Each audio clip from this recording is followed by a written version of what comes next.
Ahojte priatelia, kanál Amles vás víta u ďalšieho videa. Dnes vám predstavím traktor od spoločnosti, ktorá je celosvetovým lídrom v oblasti poľnohospodárskej techniky. Ide o americkú značku John Deere, konkrétne model 6100M v lesnej úprave Forestline. Na základe mojich videí na YouTube ma oslovila spoločnosť Agroservice so sídlom v Komárne, ktorá je predajcom poľnohospodárskej techniky a strojov John Deere na Slovensku. John Deere 6100 v tejto úprave mi firma zapožičala na natáčanie tohto videa, za čo jej veľmi pekne ďakujem. Stroj som si bol prevziať osobne na pobočke v Rimavskej Sobote. Poďme sa podrobnejšie pozrieť na tento stroj. Model 6100M disponuje motorom so obsahom 4,5 litra a maximálny výkon až 125 koní. Motor v tomto stroji spĺňa Euronormu 5. Ide o model, kde konštrukcia plného rámu tvorí chrbticu všetkých traktorov radu 6M. Je to ideálna platforma pre čelný nakladač. Krátky rázvor, len 2400 mm, má prekvapivo malý polomer otáčania, len 4,35 metra. Traktor je vybavený silnou a masívnou konštrukciou čelného nakladača. Na traktore sa nachádza čelný nakladač typu R s označením 603R. Má jednoduché pripojenie a rýchle odpojenie. Masívne spracovanie nakladača zvládne aj ťažšie práce, ako napríklad zemné práce, rýpanie alebo práce v lesníctve. Vpredu sa nachádza čelný rampovač krpan s prichytávacím súbom alebo ramenom. Rampovač je na čelnom nakladači prichytený cez Euroúchyt. Ochranný a masívny rám kabíny je zhotovený podľa noriem OPS a FOPS. Norma OPS je ochrana obsluhy pred vnikajúcimi predmetmi. Norma FOPS je ochrana proti padajúcim predmetom z výšky. No a kabína traktora spĺňa aj tretiu normu, a to je ROPS. Je to ochrana proti prevráteniu. V spodnej časti celého traktora sa nachádza robustná oceľová vaňa s pozinkovanou úpravou. Taktiež je chránený aj vzduchový systém. Tuto sa ukrýva batéria, no a takisto hydraulika. Dnu v blatníku je ešte pridaná takáto ochranná guma proti vynikajúcemu blatu, vode a prachu. Palivová nádrž a nádrž na močovinu je vyrobená z nerezovej oceli. Upravené boli aj schodíky pre maximálnu svetlú výšku traktora. Predná náprava je výkyvná, bez odpruženia, samozrejme s masívnou ochranou lesnej nadstavby. Prednú kapotu a svetla chráni táto masívna oceľová mreža, na ktorej sú upevnené oceľové lana na odrážanie konárov. Traktor je vybavený aj cestnými svetlami s ochrannou mrežou na obidvoch stranách. Ochranný rám je od kabíny vzdialený dostatočne ďaleko a prípadne umytie skýl. Taktiež v zadnej časti je toho priestoru veľa. Celú túto lesnú nadstavbu vyrobila firma Agrozet. V zadnej časti sa nachádza lesnícky navíjak krpan na trojbodovom závese s ťažnou silou 9 tón. Navíjak je ovládaný elektrohydraulicky cez diaľkové ovládanie Terra. Diaľkové ovládanie má bezpečnostný systém proti prevráteniu, ktorý sa aktivuje pri bočnom náklone nad 25 stupňov traktora. Pohon navíjaku sa prenáša cez kardánový riadel. V pozadí sa nachádza pomocný kameraman, ktorý je vybavený biolitom proti sršňom, ovadom a včelám. Predné nastaviteľné oceľové disky s pneumatikami s rozmerom 380 na 70 na R24. Vzadu taktiež nastaviteľné oceľové disky s rozmerom pneumatik 480 na 70 na R34. Na oceľových diskoch chýba ochrana ventilu, čo je dosť nevyhnutné pri práci v lese. Samozrejme traktor je možné dodať aj s lesnými zosilnenými pneumatikami a plnými oceľovými diskami. Vďaka nižšiemu profilu pneumatik je jednoduchšie nasadiť aj snehové záberové reťaze vďaka tomuto väčšiemu priestoru medzi blatníkom a pneumatikou. Predné blatníky je možné demontovať behom niekoľkých minút vďaka uchyteniu iba pomocou týchto dvoch skrutiek. Neberte tento model ako jediný variant od značky John Deere. Je možné si vybrať silnejší model, je možné si vybrať iný navíjak, iný čelný rampovač, inú radlicu, iné disky, iné kolesa, takže všetko závisí od vašich požiadaviek. Poďme sa teraz pozrieť do kabíny na interiéra ovládania. V kabíne sa nachádza sedadlo Grammer s mechanickým odpružením a snímačom prítomnosti obsluhy. Sklopný volant, nastaviteľný aj výškovo.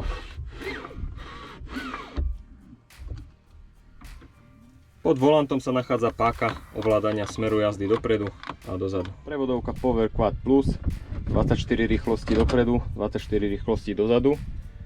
Radenie rýchlosti je manuálne pomocou tejto páky, na ktorej sa nachádzajú tlačidlá vypnutia spojky a tlačidlá plynulého radenia pod záťažou. Tieto tlačidlá sa nachádzajú aj na joysticku. Radiť rýchlosti je možné aj pomocou tohto tlačidla vypnutia spojky na páke radenia, čiže stačí stlačiť tlačidlo a zvoliť iný prevodový stupeň.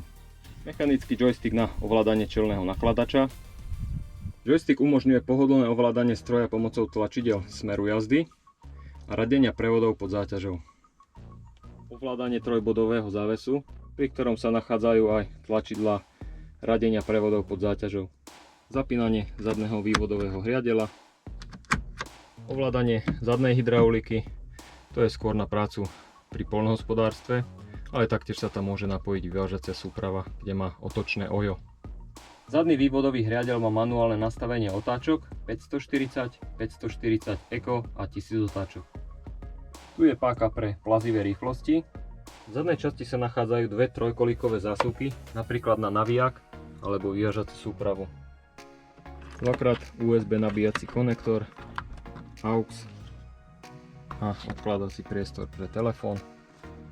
Odkladací priestor po ľavej strane, taktiež odkladací priestor v streche, pre ktoré sa nachádza rádio s dvomi reproduktormi. Na displeji rohového stĺpiku sa zobrazujú všetky dôležité informácie a upozornenia. Ovláda sa kombináciou otočného tlačidla a tlačidlami rýchleho prístupu. Tu je tlačidlo potvrdiť, toto je tlačidlo späť a vstup do menu. Na displeji sa zobrazujú všetky potrebné informácie. Nastavenie prevodovky, nastavenie motora, nastavenie svetiel. Môžete si zapnúť také svetlo, ktoré vám vyhovuje. No a monitor prác, údržba, systém brzd, diagnostika, nastavenie displeja. Kabina je veľmi priestranná. Obsluha má v traktore pomerne dosť miesta, aj na otáčanie. Na zadnú stranu kolena majú dosť priestoru, ale pri nastupovaní spolujazdca alebo pomocníka jedno koleno vojde dnu a druhé treba za sebou pritiahnuť. No a tu prichádza taký menší úraz, ktorý sa nám už stal. Tento kus zámku dosť vytrča do priestoru a ten priestor je trošku menší, takže treba si na to dať pozor.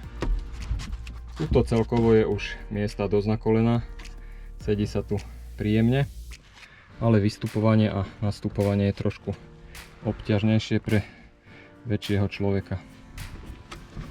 Celková váha stroja v tomto prevedení je približne 10 tón. Dĺžka stroja je 6400 mm, výška stroja 2800 mm, šírka stroja 2300 mm a svetlá výška 450 mm.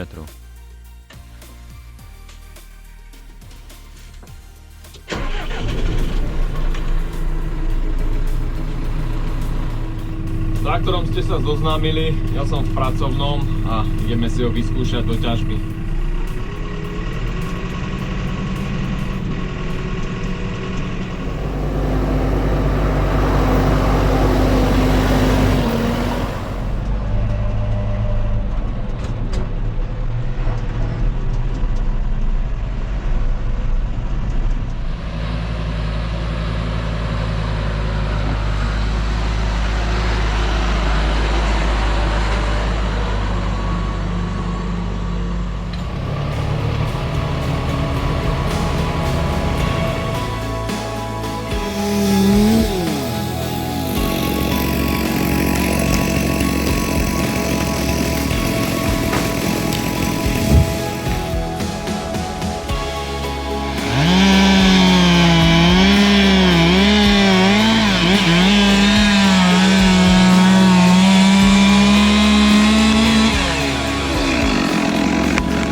Na skúšku sme zapli 5 dubov a celý náklad mal objem 5,20 kubíka.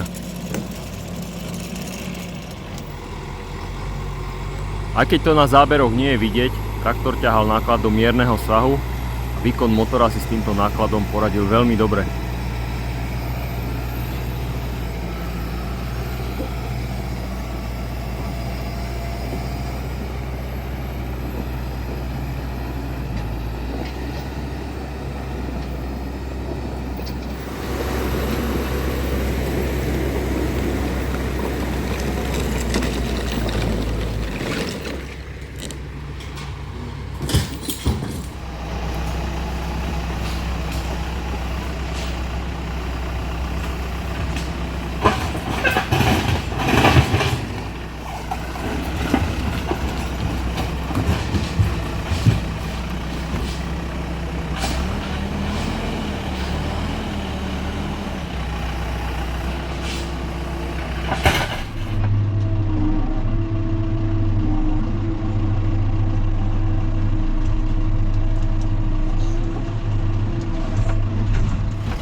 Myslím si, že na menšiu ukážku z ťažby to stačí.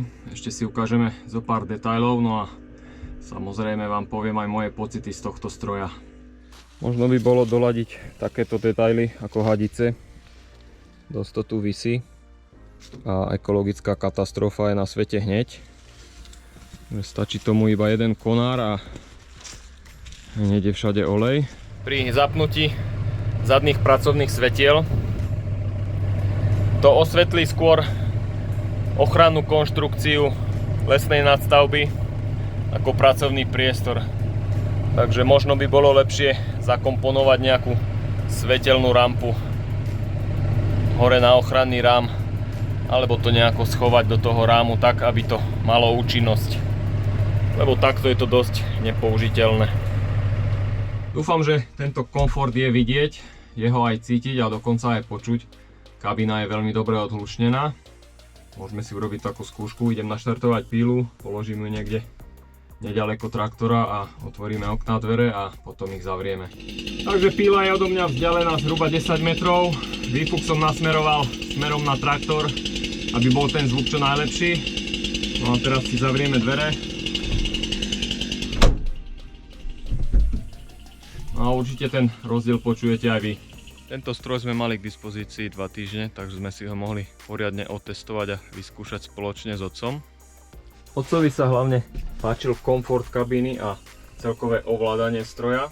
Ale je zvyknutý na ťažký rampovač, ktorý máme na Zetore, takže tento čelný nakladač mu moc nevyhovoval. Mne osobne sa s čelným nakladačom pracovalo veľmi dobre, rýchlo som si zvykol. No a dá sa s tým urobiť veľmi dobrá práca na sklade, hlavne pri manipulácii dreva.